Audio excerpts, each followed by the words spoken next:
support the motion of Senator Mig Zubiri to strike sa record yung video presentation ni Senator Amy Marcos. I've been in public service broadcasting sa media for almost 30 years now. First time na ako nakita ng How Shao presentation kanina. But before that, let me tell you this. Sana wag natin gamitin yung plenary para sa mga conspiracy theories natin. Sana maging totoo lang tayo. Again, babalikan natin yung sinasabi ko, experience ko sa media. 30 years na po ako sa media. Kapag ako po or anybody from the media, professional, legit, hindi yung house show, pag nag-expose, gumawa ng expose, binabakapan yan ng video related doon sa expose, hindi yung gawa-gawa, hindi yung katang-isip, hindi yung opinion.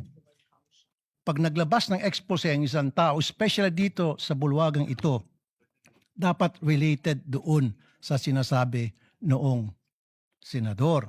Just like what Senator Zubiri said, nakita niyo naman po, Madam President, every time na ako'y gagawa ng expose, every time na ako'y gagawa dito ng privilege speech, at yung privilege speech ko, binabakapan ko po ng mga sumbong, actual na mga sumbong ng mga taong lumalapit sa aking programa at dinadala ko rito para mabigyan ng solusyon ang problema inilalapit sa akin. At hindi po yung opinion lamang. Ganun po dapat tayo rito.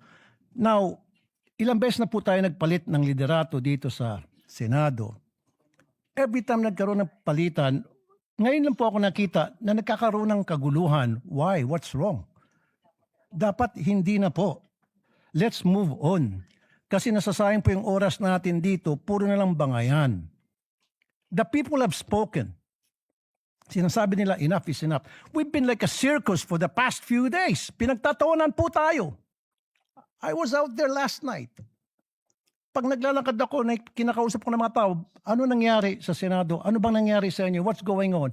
Nakakaya na po. Ang panawagan ko, magtrabaho na lang po tayo. Itigil na po natin to mga kung ano ng mga nasa katang-isip natin.